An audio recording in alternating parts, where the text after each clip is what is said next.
Yeah, and I mean, I think as young people, we often make the joke that one of your friends must be a doctor, one of your friends must be a lawyer, one of your friends must know finances. Yes. But have you experienced friends asking you for maybe favors that you thought should not be free? Look, when it comes to friends, I get calls from friends all the time about quick question. Yeah. I have this and this. What must I do? Yeah. Personally, I like to help my friends out without necessarily charging them. I personally don't mind doing that. But there's certain things, of course, that are beyond my control. So if you're saying I should help you with, transfer of your property, for example, I'm not a conveyancer, but I have a friend who's a conveyancer. But once my friend who's a conveyancer helps you out, surely you must pay for your own transfer costs and things, right? So I do have those. I usually don't mind, but certain things they require a referral, you need to speak to so and so, and you'll notice that some people who come to you and have a legal question or whatever, sometimes they're not necessarily looking for like an answer to their legal issue, but they want to know where to go as a start, and that can't be of any harm. I mean, if you say to me, you wanna get married or you wanna buy a car or whatever it is, I can easily say, no, this is where you should go. But anything, if you want me to open a file, then brother, you must pay me something.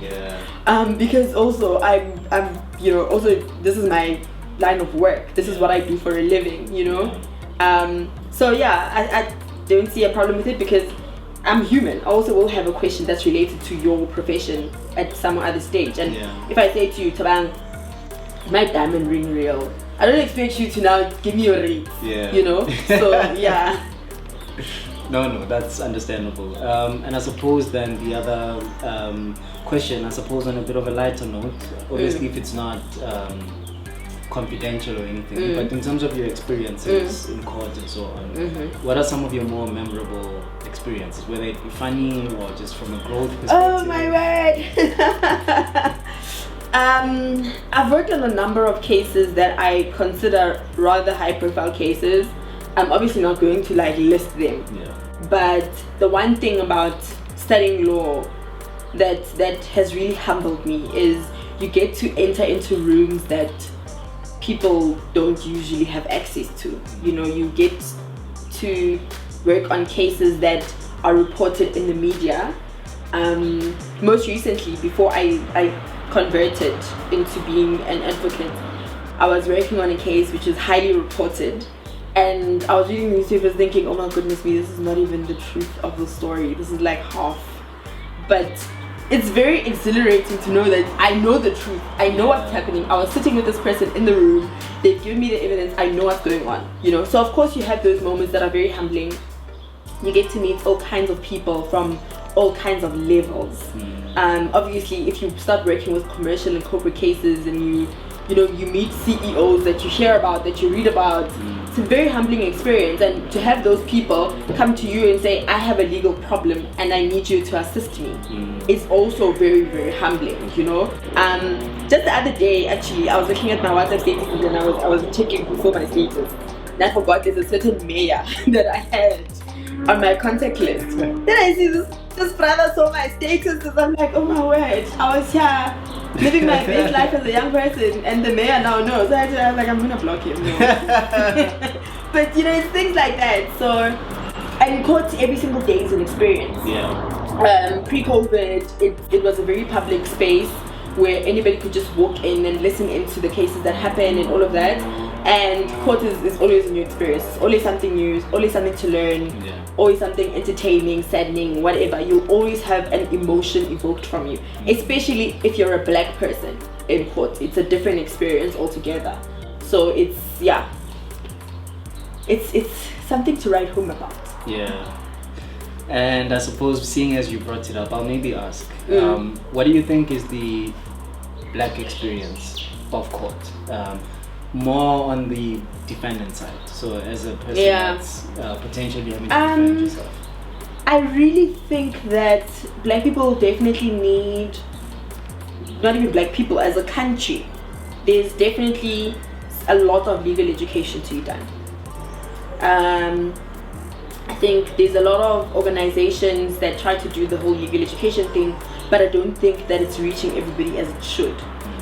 Because in certain instances, you see a lot of people that look like you and I that come into court, and you know, when you're not really privy to every single detail of their case, but from listening to for 2 or 3 minutes, you hear that there's a huge challenge here, because one, court is taking place in English, right?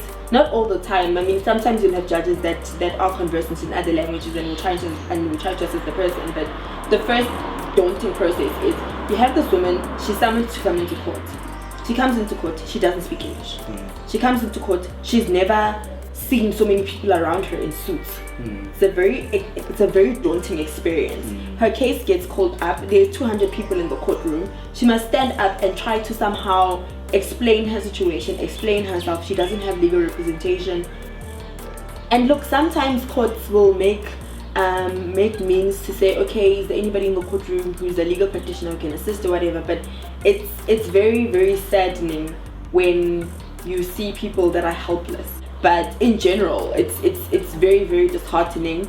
And I think there's definitely more work to be done in terms of legal education and you know, having people just learn the basics of law and taking away the intimidation of, especially of civil proceedings, taking them away, the intimidation that comes with civil proceedings, because you don't want somebody to receive a summons and then they don't want to show up to say, listen, can I have a payment plan or something like that, because that's how people get judgments against them in their absence and things like that, you know. So yeah, I think there's certainly more work to be done on the education side.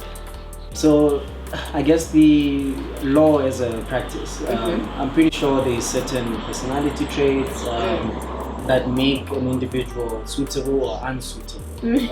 So from your experience, what does it take of an individual? So what should I have to know if I'd be suited to become a lawyer, advocate, or whatever? Okay. Because the profession allows people to go into different avenues with the degree that they would have studied, it's a very broad question. But I think in general, you have to be somebody who can speak out, definitely. You have to be outspoken. You have to be somebody who is smart, obviously. You have to be somebody who is assertive. You have to be somebody who is prepared to represent other people. I think that's the most important thing, because you're obviously not a lawyer to fight your own battles. Yeah. So I think you have to be that kind of person. Yeah. And I think personally now, based on the questions asked, is there anything else that you think is important to be known from your practice or just from you personally that you want to share? I think what's important that people must know about practicing in the law is, first of all, never hesitate if you want to study law. I think you must go ahead and do it, because I think the way in which the studies of law are structured, you'll know by the first year if you want to do it or not. Because me, like many other people, when we started studying law, the first year you're like, this is not this is what I want to, like, when do you do the criminal stuff, you know? So I think if you want to do it, go right ahead and study it. And I would say once you are in university studying law, it's very important for you to do a lot of vacation work. It's very important for you to do a lot of shadowing work, because like I said, it's a very broad profession. You can go in many different directions. So it's important that you get exposed to many different types of practice of law, you know. So go to court and see if that's your vibe. If it's not, it's not. Go to law firms and see if they've got rec work programs and see if you want to be an attorney. Go to companies and see if you want to be a legal advisor in a company. Go and shadow somebody from the NPA and see if you want to be a prosecutor. So I think it's very, very important for people to, once you have your law degree, for you to get exposure to many different fields of law, so that you can be informed of what type of law you want to practice. Yeah. And once you do have that background and you decide to go into a particular avenue, so if you say, okay, I want to be an attorney, once you're there, even when you're there, there's little sub branches while you're there. So go around the different departments when there's time for rotations and stuff, so you can know if you want to practice in litigation or corporate law or whatever else it is that they have to offer, forensics, whatever. Yeah. So I think get exposure, read a lot, don't believe what you see on TV. Yeah, for me, I think that's it. As somebody who's now pretty much experienced it all, say for being a legal advisor, I think go for it. If you want to go for it, go for it. I went for most of the things that I did, even after my LLB, without thinking that I would go for it, you know. I studied conveyancing. I didn't write the exam, but I knew then, okay, I'm not going to write this exam. Yeah. Just based on the course, I was like, yo, I'm not going there. Yeah. Notarial practice, I was like, I'm doing this for sure. When I did my course in advanced company law, I was like, I'm doing this for sure. And after doing the course, I was like, I'm definitely not a corporate lawyer. Yeah. You know? So I think dabble while you're young, because at some point you obviously have to settle down, and you don't want to see yourself 20 years from now, you're a divorce attorney and you don't like what you're doing. Yeah. And if you want to change.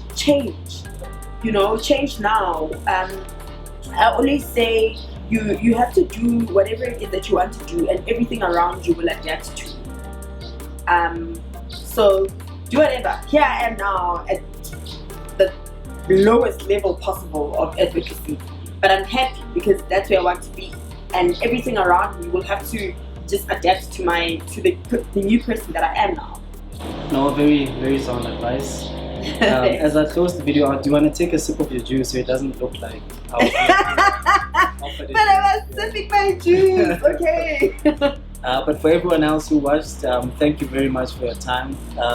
If this was informative, please remember to like the video, subscribe for more videos in future.